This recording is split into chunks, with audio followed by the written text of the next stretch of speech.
thanks everybody for inviting me over. It's really nice to be back here after a decade or so. So what I'm gonna present today is mostly about testing self-driving cars. And yeah, so I just skipped this. So the idea of my research is to make complex systems safer and better through testing. So, and Mauro was already spoiling this this slide. So now I'm a scientist at the AIT, which is the largest RTO in Austria. Before I was lecturer in a Fachhochschule in Austria. Even before that, postdoc in Unipassau with Gordon Fraser, that I think most of you know. Even before that, with Andreas Zeller in Saarland, Sharon Dusser at TU Wien, and yeah, I was once here as a student. Okay, the research that I'm conducting is about testing self-driving cars. I don't know, I mean, I guess that everybody's familiar, so I'm gonna be light on this part. They are safety critical cyber physical systems. It means that if they fail, someone is getting hurt.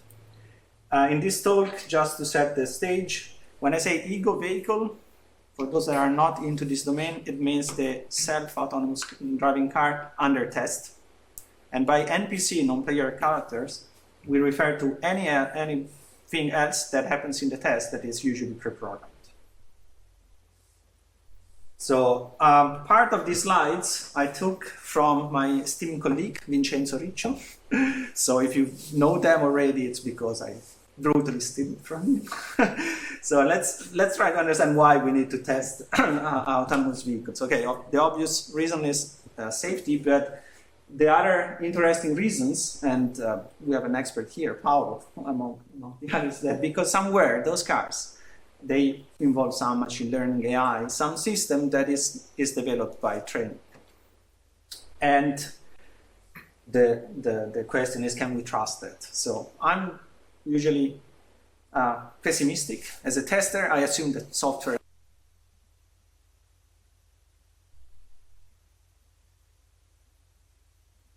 that shows us that yes, we cannot trust the system out of the box. We need to do something. So in some cases, the systems make really silly mistakes. Okay, so something that people can, just laugh about it. In other cases, they make less silly mistakes that maybe not harmful, but they are hurtful. Okay, so those are all well-known, issues. In some cases, it's bad. Again, it can be bad in very different ways. The usual Tesla, Uber type of crash, they kill someone. But more recently, I think this is GM Cruise that operated a fleet of taxis. And suddenly all the taxis stopped to work, create a road jam, and someone died because the ambulance could not pass. So either directly or indirectly, issues in this system may create problems. So I hope it's convincing enough for its arguments are convincing enough to motivate more and more research in testing those systems. Another nice reason is that, so this is Lingmin Zhang, that he gave a keynote at DISTA in September, and he quoted Ying Choi, which is a very esteemed researcher, that says that those AI must be tested because they are incredibly smart, but also incredibly stupid. So you have these issues that no matter what, they may do silly mistakes. So we need to test them no matter what, okay, over the common sense and beyond that. So how I approached these problems. So this is kind of an overview of what I've been doing in the past, and then I'll move on what I'm doing now.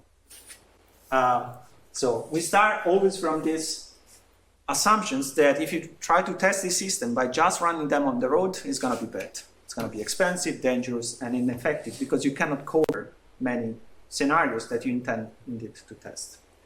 So people start resorting to simulations and scenario-based testing.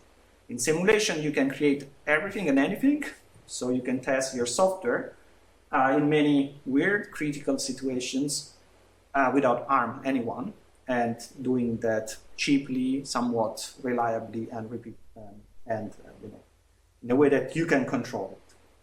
Scenario-based testing comes when you start making sense of what you want to test. If you have the possibility of simulating everything, then you have the issue of what do I really need to simulate for testing my system.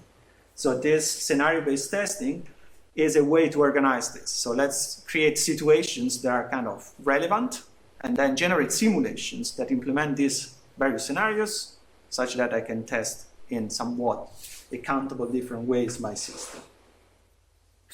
So in my work, I try to address this problem from two very different angles.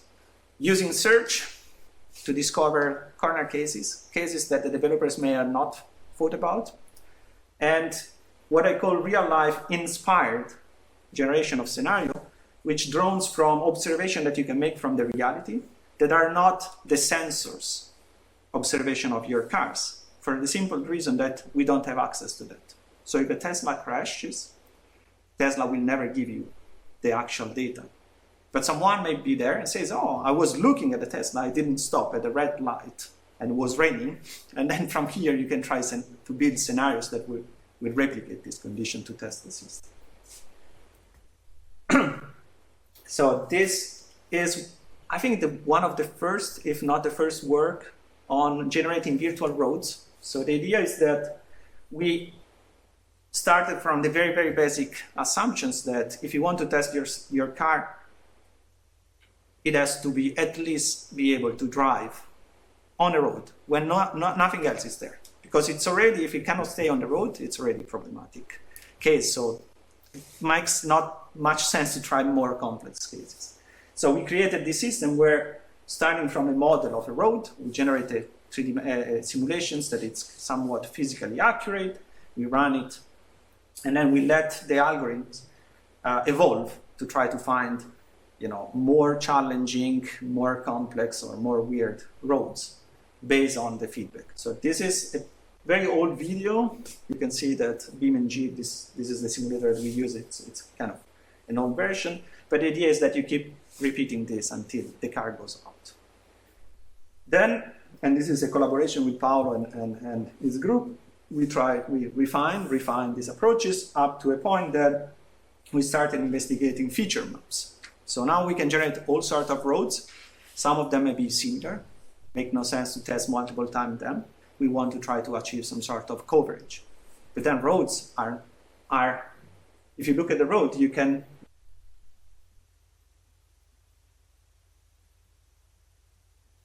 it's a straight road. So what we've been doing was to try out to measure high-level features and then try to generate tests that try to cover all possible feature combinations. This was this deep Hyperion. But under the hood, the logic was always the same. We create roads, we run the car, and the car is driven by an AI. And then if the car tends to, go very close to the edge, for us that's a good case, and then we try to push this until the car goes over the road, over the boundary of the roads. So far, so good. What's the issue, or what's one limitation of this type of approach? Okay, so those are many publications about that, is that if you have these roads, for many times, nothing really happens, right? There are no always, critical events are rare, so it becomes boring. Boring, you can interpret as you're wasting a lot of time in testing things that are not helpful to you to conclude whether your system is reliable or not. Okay?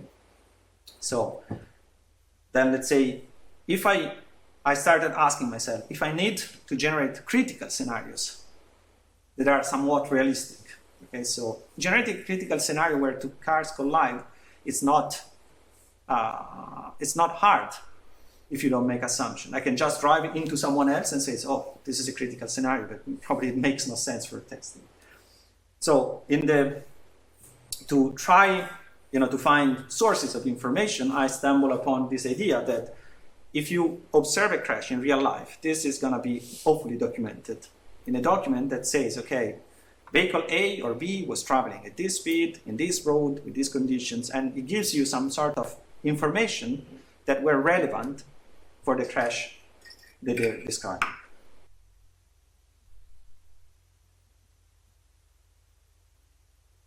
Informations.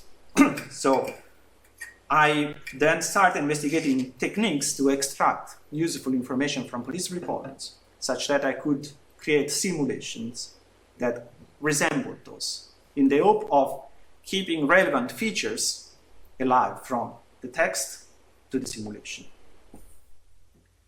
So this is not a real police report, this is more like one of these insurance documents. The idea is it's basically the same. You have some part that says what were the damage in front, in the back, some part that shows you with a sketch how the situation happened to be, and at least some description, some narrative that says vehicle A was traveling north and then swerved left and then crashed into vehicle C, whatever. Okay, so the question is why we don't want to use them. I mean, we want to use them, where's the challenge? Yeah, the challenge is there. So you don't have a digitalized document, you have textual narratives, you have sketches and graphs. Extracting information from here, it's already one challenge. Remember that this work was done where no ChatGPT was around. So this was hard, NLP, and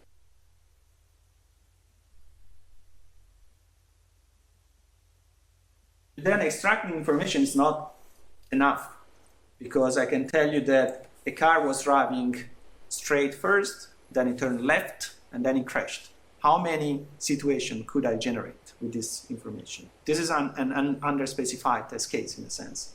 There might be many, many different combinations that drive a car according to this description. So another challenge was to try to find cases that were respecting the specification or the description, but they were also critical.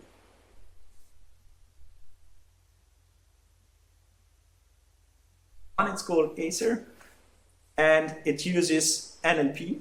So it takes only the part of the description and it extracts information about the road, the vehicle movement, and the crash type. So was it frontal crash, rear end, or other things? And then based on this, using some NLP, ontology, and some guessworking, because that's what happened, so, or random test generation, if you want, was able to generate scenarios that were replicating this crash. Okay, so something like this, right? So you can have intersection, someone didn't stop, merging, someone leaving the parking spot, suddenly and crash. So, see, okay, so now this is then a digital representation of the description and can be used as a test case.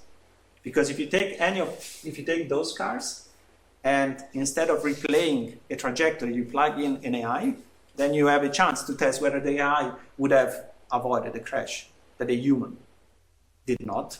And if this description, and there are a few of them already around, describes how to Waymo or whatever other prototype was involved in a crash, you can also try to replicate a crash that not only involved humans, but also autonomous vehicles. So at that point, what we realize is that the description is so abstract that some of those tests are very, very, they may not be that accurate.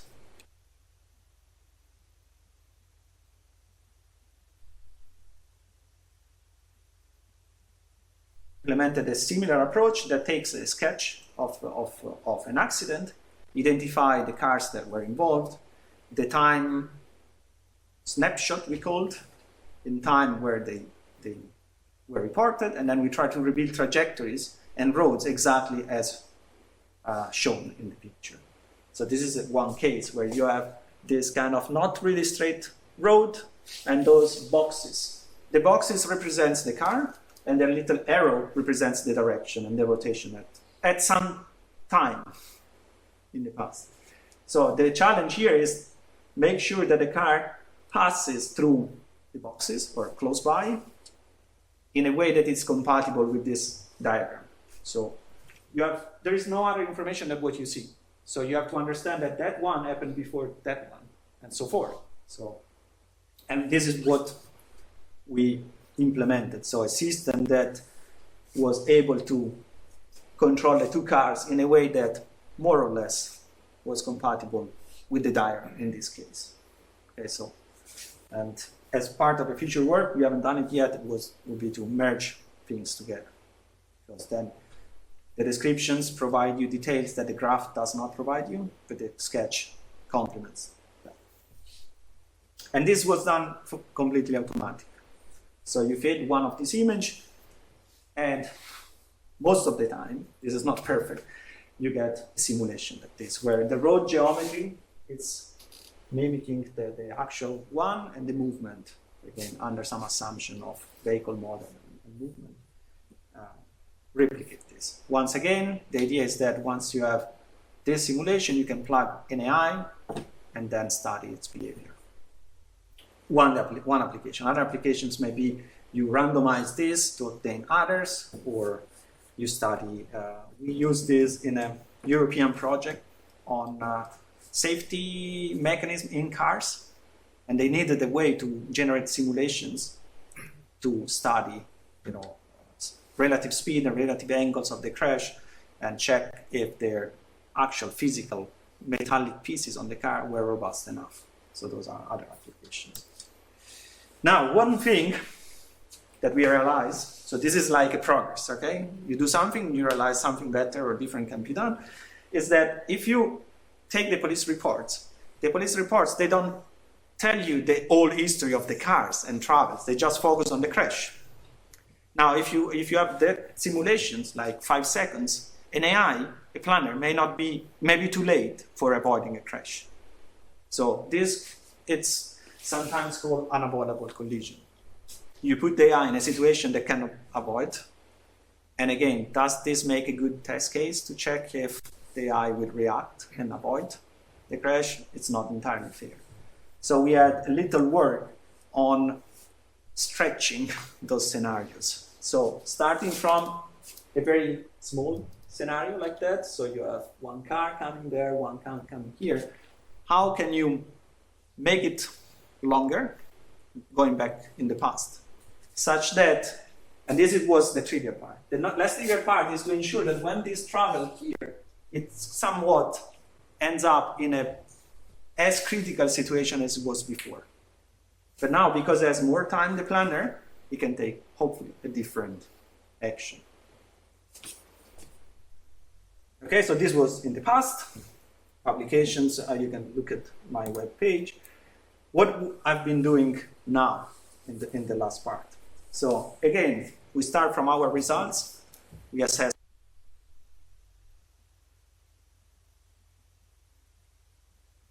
scenario-based testing, focus on testing one car at a time.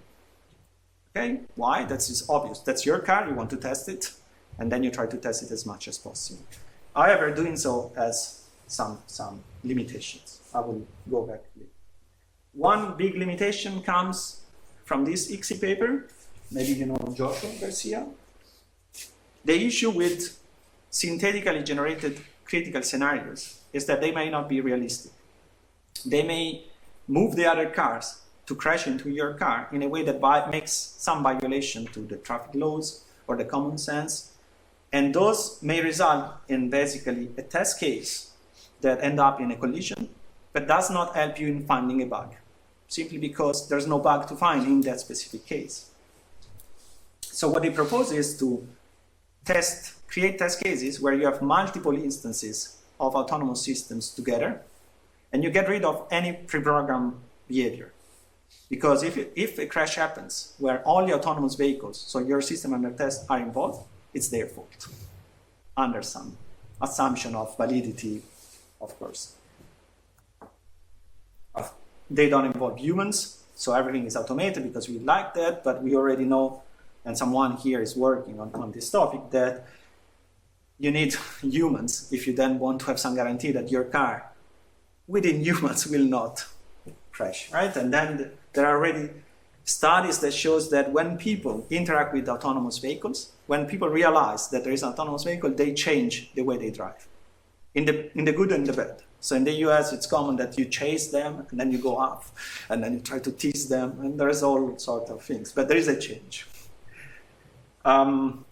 Generating focus scenario, like have been attempted, it's also important. If you just randomize search, you find scenarios that are critical, but maybe not what the developer wanted. Maybe the developer wanted exactly a left turn and a right turn and some other obstacle, and your search algorithm found something else. Still critical, but not what they're looking for. So there are ways of achieving that employ search. I think deep attach is from Paolo, where you can force or influence the search algorithm to get closer to what you want, but still you need a search to find it. Others, like I think this is, what's the name of this? Daniel Varro, they use SAT solving and constraint solving, and they try to solve some, collect constraints that define their scenarios, and hopefully they find a situation. By the way, to solve this, they use search, because of course they cannot find a solver powerful enough to do that. And last but not least, when you test something, you need this virtual world. So we see the nice virtual world. So either you take it for granted. I take Carla has maps, so I'm fine. But then if I want a different maps, sorry. Or you generate, as we do, we use procedural content generation, but then you get flat roads. Because getting an HD maps with all the details and traffic lights, it's far from trivial. So we had a study, it took 100 hours for 4 students to create a replica of an intersection in Graz. Okay, that was good enough for the industrial partner to say, okay, this is a good enough replica. So we try to address this. So I will not go into all of them. We have some results published at ISTA on how to involve human in the scenario. We have a work that I'm going to present now on trying to focus on interacting autonomous vehicles to find out interesting critical scenarios. And then we have this was recently accepted for Xenir on, as the name suggests, with no much fantasy. It's a system where you type in, I want a road that goes up and down and left and right, and then you get that in the simulator. So let's move on to this. It's called Evita. And for the Italians, it's obvious why this may be a relevant name when you want to dodge and avoid crashes. But I think it's evolutionary virtual interaction testing of autonomous car or something like that. The idea is that if you think one step forward, that your in-house testing, your car, when it's going to be deployed, will face humans, and this is outside of this, but other vehicles. And these other vehicles may be of your same brand or maybe other brands. So imagine that you have 10 Tesla in the same road. Will they start to interfere to each other and just crash? Or what happens if I take a Tesla, a Waymo, and I don't know, a GM? That sounds like one of these jokes. There is a Tesla entering in a bar. You don't know what happens because each one of them is developed independently. It's not a multi-agent system where the agents are trained all together. Here they are non-cooperative. They don't want to crash, but they cannot even think what the other are thinking. It's just, again, something to guess. What are challenges? Okay, so the challenges are that the interaction concept is kind of intuitive for humans, but formalizing it is less intuitive. And the fact that when you generate these simulations, you are dealing with autonomous systems. You put them in, and they do what they do. So if you want to force some specific scenarios, that's not straightforward. So what we did, and this is in collaboration with NAI, Paolo Arcaini from Tokyo, we use search, because that's our thing. So we need to basically deal with different fitness functions that are not always in agreement. So multi-objective optimization, it's basically a must here. And instead of trying to formalize the concept of interactions, which has been done by others, but it's costly because it requires causal analysis and a lot of experience and evidence, we try to generate tests that are critical by observing the effect of likely interactions. I'm going to go in detail about this in a moment. But by the way, this is a tip 1 case that we found. So look at those guys there. So you see, they started to colliding, they started replanning, they did not find a solution that was satisfying for everybody, and they crashed. Okay? Now, in this case, all these cars are driven by the same AI, so the same logic. But because they are in different situations, you can observe a lot of different behaviors. And the behavior that you observe here, that one try to overtake the other but they don't succeed, this is really hard to model beforehand.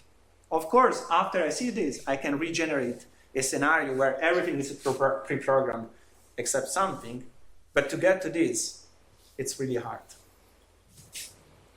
Other cases are like this. Someone kind of cut everybody in the line, and because, again, the logic controlling this, and all the others is the logic under test, any fault, such as any failure, any crash, suggests there is a bug in the implementation because there is nobody else.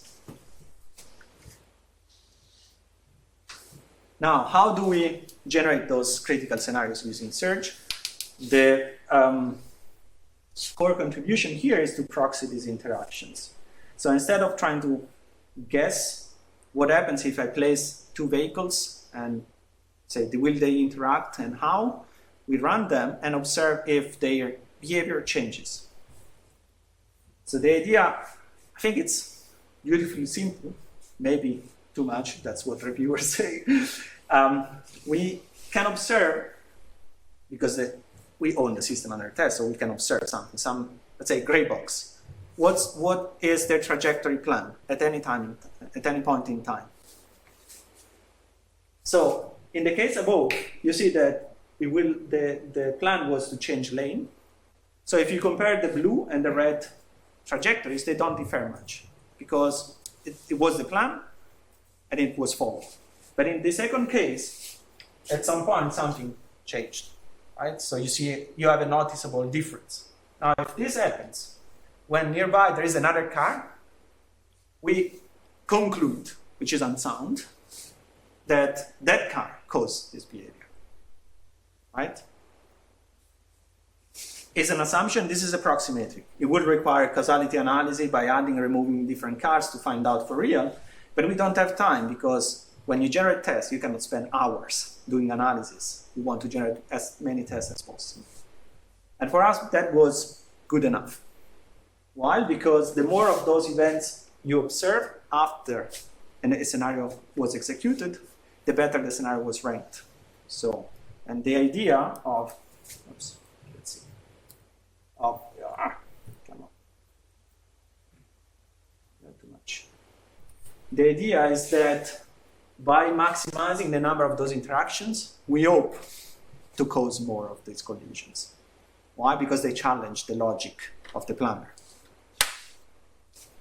Okay, so coming back, then how do we, causing interactions is not enough. We want to cause as many different interactions as possible. So I want that in one case my car was accelerating, in another one it was hard braking, going left, going right, and all possible combinations. So drawing on our experience on feature maps, we try to categorize interactions by their effect. Was the car driving faster than we planned before, or slower?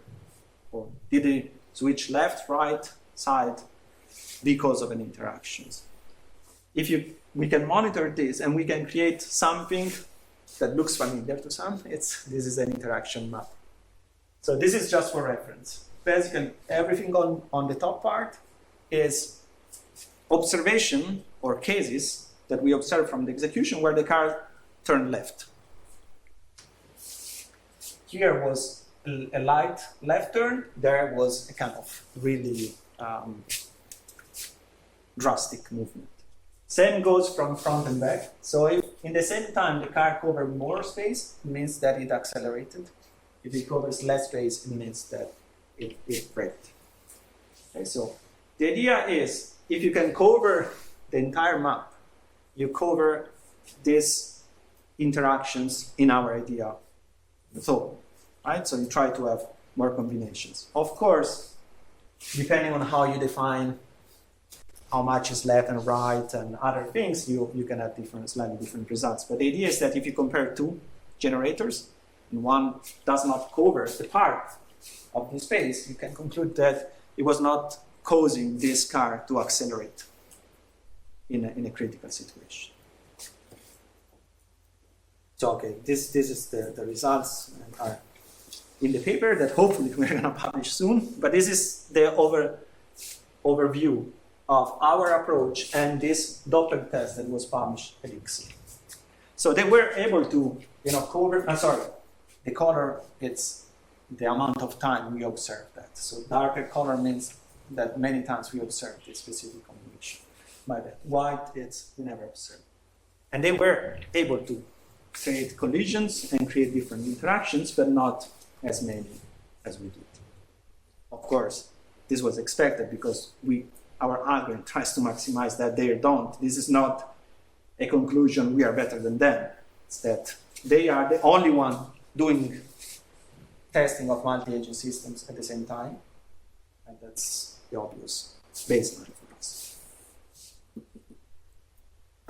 Okay, so that was the first contribution, the new one.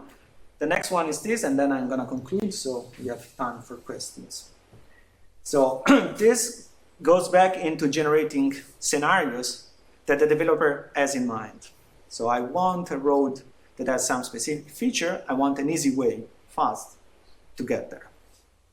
The alternative will be to draw it manually into one of the simulation software, if you can use it. By, of course, interpreting user description, textual descriptions. And the other catch is that we want them to be 3D. So now everything is flat. We want a bit more richness. And again, because if you test your car only on a flat road, you will never be able to have any conclusion of what happens when it goes up or down, where the engine is stressed in a different way. The controller should take care of it. And just to be sure, when you move from 2 to 3 dimensions in the road, it's actually a 6-dimensional space because you have the X, Y, and Z, but then you have the normal of the road. So you have 3 normals. Why? Because if you want to create a bump, you have to move the direction of the road a bit forward, and then you have kind of the bump. So it's not that trivial to have a smooth road that is 3-dimensional, or a road that does not intersect and then create one of these weird infinite loops. Our solution is, this is a work of one of my students in Krems.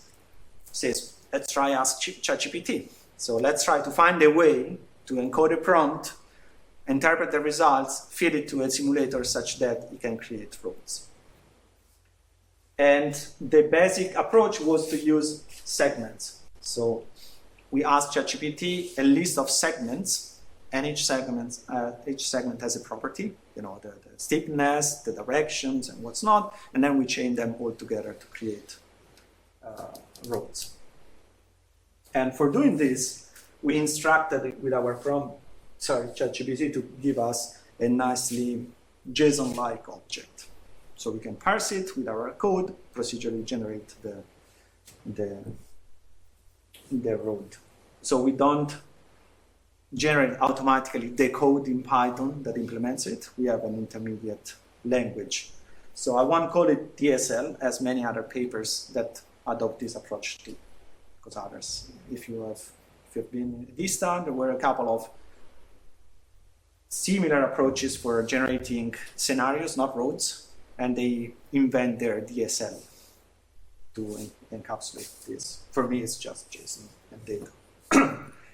No point of claiming something more. So how does it look like? We ask our tool, generate a serpentine road. Apparently in English, serpentine has a meaning that also in Italian makes sense, and that was it. So if you see, so there is this road that goes left and right, up and down. Now it's floating in the air. So the next step will be to generate a terrain, but that's what you get, right? And you get it in a matter of seconds, just the time. Depending on what subscription you have to ChatGPT, you get it sooner or not. Bad. Sorry, this was a keynote exported in PowerPoint, and that's the result. So my bad. But I think it's pretty intuitive how it works. We get the user description, we have another system prompt, we merge them together and send to the large language model, which sends back a JSON. We validate the road. If they are too steep, too narrow, they are crossing paths, there are some conditions on the road that we check. And if the road is valid, then we run it, as you see in the simulator. The student ran some preliminary analysis, so we generate a bunch of roads and check how many were past the validation and how many were causing this misbehavior, so the car that goes out of the road. And again, this is purely brutal prompt engineering, so from a student. So it's not a very advanced solution, but it's already enough to show that it can be done. Of course, we ran the classical user study. I don't know, maybe someone actually participated because I sent it to all the people that I knew at the time. And the general understanding is that, yes, it gets it, but it cannot count, which, of course, it's something that we already knew is just a confirmation. So if you say, ChatGPT, give me exactly 3 left roads, it may happen that it doesn't. Okay, so there's going to be some left road, but not maybe exactly 3, and this is what some of these questions pointed out.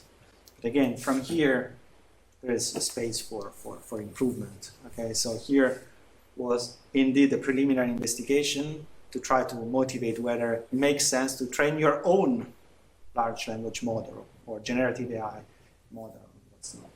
The difference is that compared to usual Gen AI, we don't generate pictures, we generate simulations. Okay, so I think there's a bit of a difference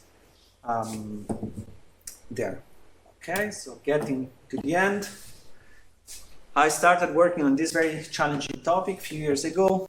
We started with this basic single ego vehicle testing, try to find fancy and interesting ways to test the car. We realized it was not enough. We wanted to test more realistic situation, especially when AI interfere. I think this concept you can apply to anything. You have robots, put robots there. It's not necessarily autonomous vehicle as long as there is autonomy. You can apply this to smart cities where two systems interact and it works. Okay, for the future, I just drop here some points, but I suggest you to think an additional ideas, fusing more informations together, because what you want to do is you have a text description, but maybe you have a nice video on YouTube, and then I want to create that car that I saw on YouTube in my simulator without me programming it. Okay, so large language model and generative AI, can you get there? Use these techniques for actual scenario. So exactly what I presented you at the beginning from a description, getting a scenario. Again, some work done there. And then these two are, because I like testing, on usual optimization. So a critical part on this scenario-based testing is that they are system tests. System tests takes ages. It's not unit tests. So whatever you can do to make them faster, it's going to be appreciated. So now what we are trying to understand is automated way to identify parts of the execution that are irrelevant for the test and simply script them when you do regression. Okay, so in unit test makes no sense, because if you test the list and then you add 3 or 4 or 10 elements, runtime does not change. But here, if you travel 1 kilometer, 10 kilometers, it changes. So if you can cut pieces of your test execution out, you're gonna find yourself in a good position. And other techniques. Last but not least, we have done some work on carving. So a usual pain for the developers of the system is that you have a scenario that failed, and then you have to find out why, right? So you have these complex systems, then you have to do fault analysis, try to have automatic ways to point where the fault may be, but then you need a test case that shows that fault is there. Hopefully, This test case must be as smaller as possible because it's faster and it's easy to debug as a human instead of a huge system test execution. So what we do, we did this for Android. What we are trying to do is for these systems is try to, from the execution of the system test, identify the relevant unit test invocation of your unit of investigation and then generate a unit test exactly from that. And still ongoing. Hopefully, we will see this in the next X. Okay, so that's basically was it. So thank you for being here, and then if you have questions.